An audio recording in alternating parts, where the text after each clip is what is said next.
மரியா புறப்பட்டு யூதேயா மலை நாட்டிலுள்ள ஓர் ஊருக்கு விரைந்து சென்றார். அவர் சக்கரியாவின் வீட்டை அடைந்து எலிசபெத்தை வாழ்த்தினார்.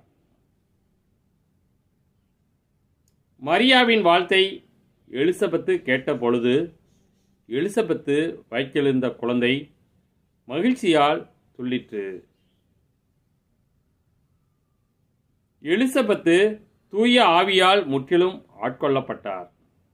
அப்போது எலிசபெத்து உரத்த குரலில், பெண்களுக்குள் நீர் ஆசீர் பெற்றவர், உம் வயிற்றில் வளரும் குழந்தையும் ஆசி பெற்றதே. என் ஆண்டவரின் தாய் என்னிடம் வர நான் யார்? உம் வாழ்த்துரை என் காதில் விழுந்ததும் என் வயிற்றினுள்ளே குழந்தை பேர்வகையால் துள்ளிற்று.